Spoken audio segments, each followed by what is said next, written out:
Hi everyone, welcome to Coffee and Crochet. I'm Marlise.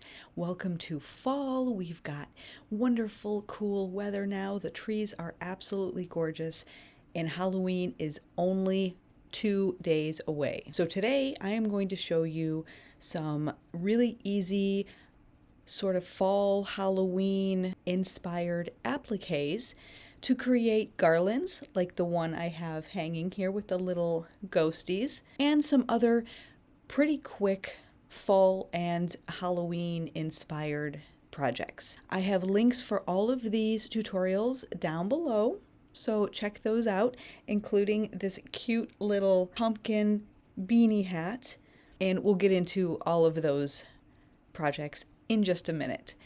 First of all, I wanted to do a quick sort of mini yarn haul.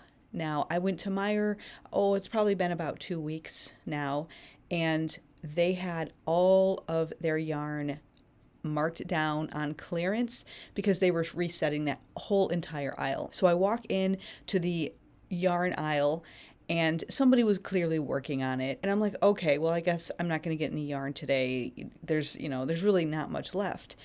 Well, we go around the corner, and on the end cap is just a mountain of marked down yarn.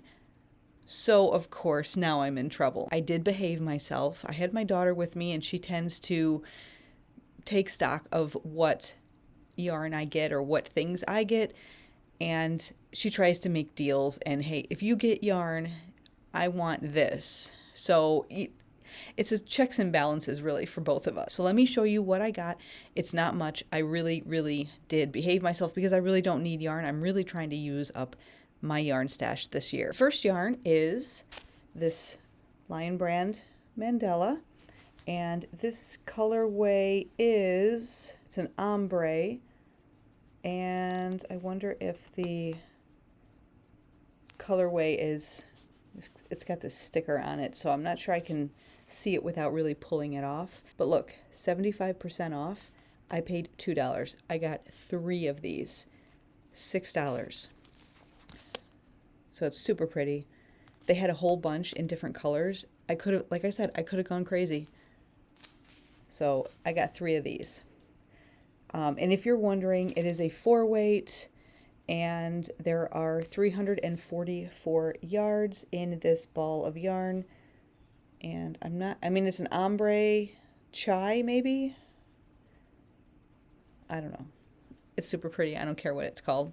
And next up, I got 2 balls of this. It is a Bernat Symphony. And you can see, again, 75% off. I paid $2.50. And this, it's a bulkier weight, but I just love the colors. I thought it was sort of nice for like Christmas almost. It's got a nice red and gray, brown, beige. This one is called Pomegranate, so yeah, probably because of that red. It is a 5-weight bulky. There are 309 yards in this yarn. So yeah, it is definitely a bulky weight, but I need more bulky weights. I don't have a lot of bulky weights. So let's move on to some appliques. So the first things we have are not crocheted. They are my little ghost and pumpkin, and they're both knitted. It is a super easy, both of these are super easy. They're just garter stitch, so if you've never tried knitting before and you wanted to make something, then I highly recommend trying out the ghost or the pumpkin. And you can see the garter stitch, it is the same sort of stitch on both sides. Now this one is, again, same sort of stitch on both sides, but you've got your ends here from the eyes, so it makes a better actual applique that you're going to put on something.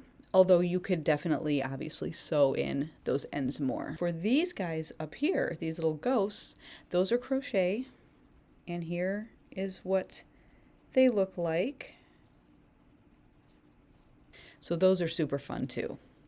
And they're super easy. If you want to try your hand at Tunisian crochet, I have candy corns.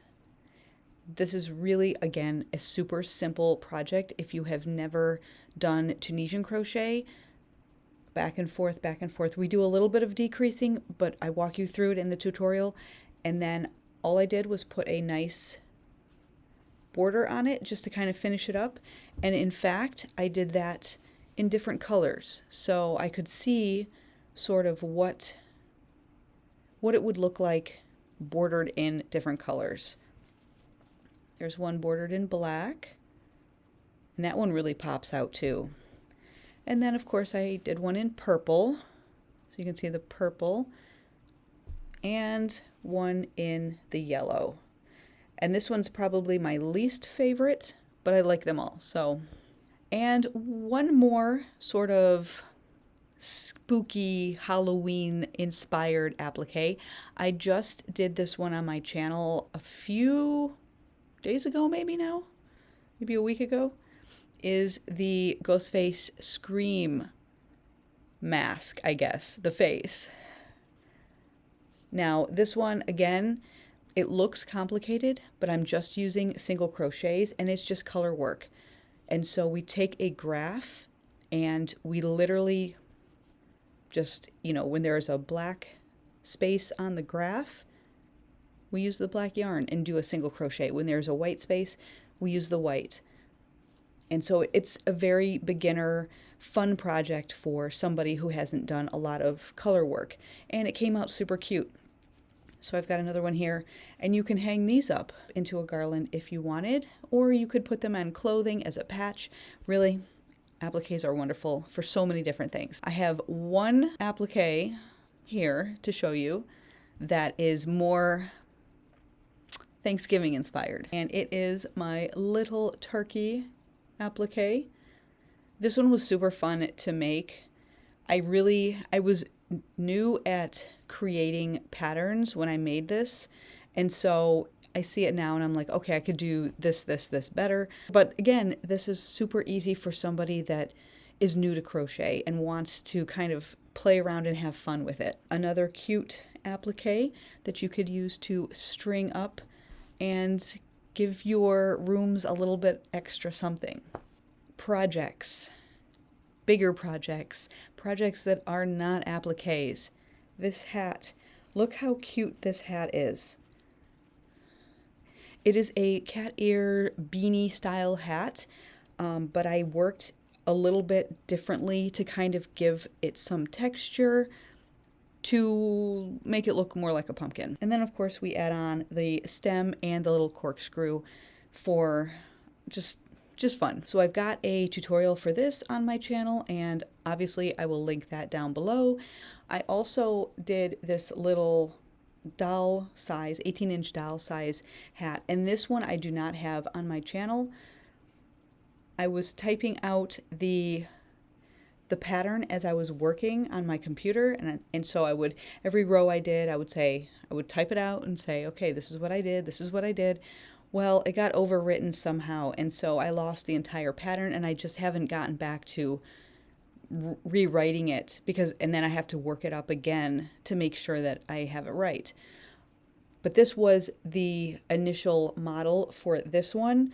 I like to make things sort of in miniature first, especially when it's a fitted item like this.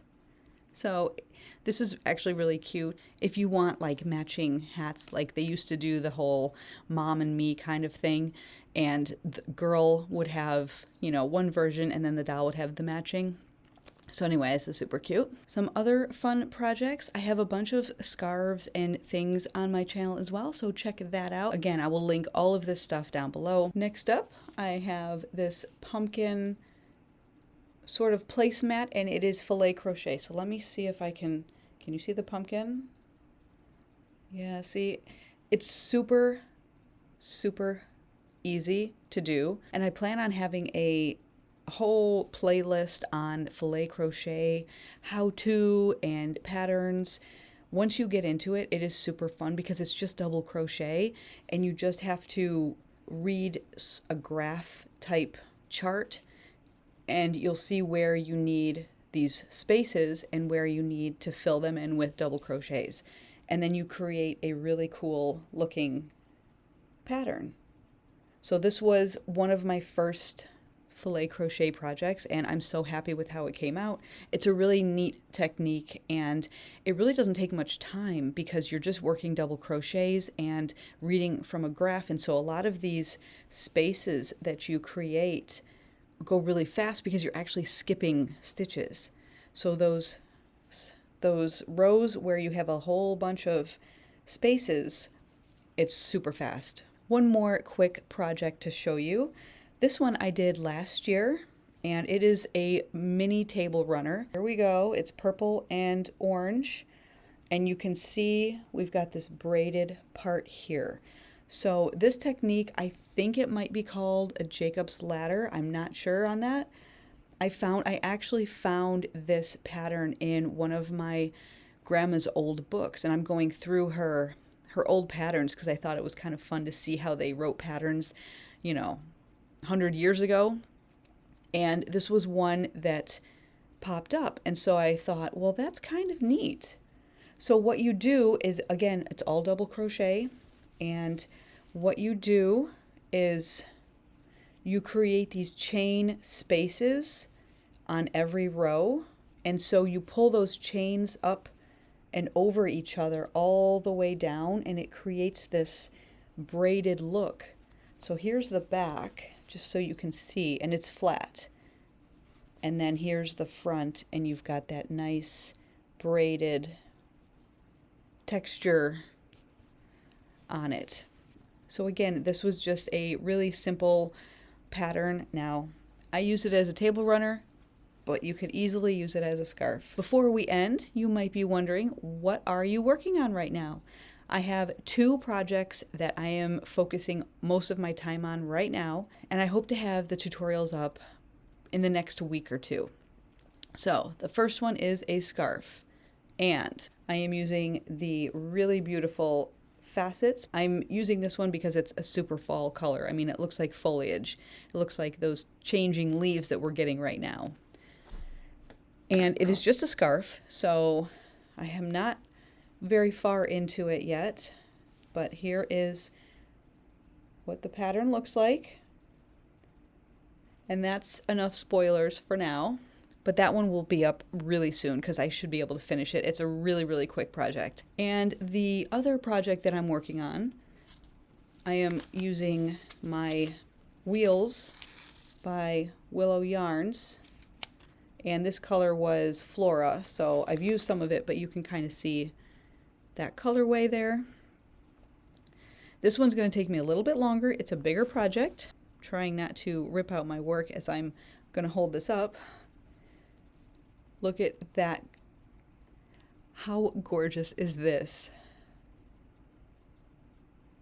So this project is taking a lot longer. It's not complicated. The stitches aren't hard. It's just blankets, especially a smaller stitch. So I'm using a 5mm hook for this, and it's just taking longer. I don't have a lot of time to sit and just work a blanket for a couple hours. But just look at that. It's just absolutely gorgeous. The way this is striping up, I couldn't have asked for it to do any better. And it's just a double crochet stitch on one row, and then a half double crochet V-stitch on the other row. So super easy, and look at that, it's just gorgeous. So those are the 2 projects that I am currently working on, and I will have tutorials up for those really, really soon, at least for the scarf. I have a couple other projects that I am working on, and those will go up here and there as I get them done and the video edited and everything. So that is it for the fall episode of Coffee and Crochet. I hope everybody has a wonderful fall, a wonderful Halloween, and is having plenty of time to crochet, knit, do whatever makes you happy in this cooler weather. So stay warm, everyone. Have a wonderful week. Happy Halloween. Bye.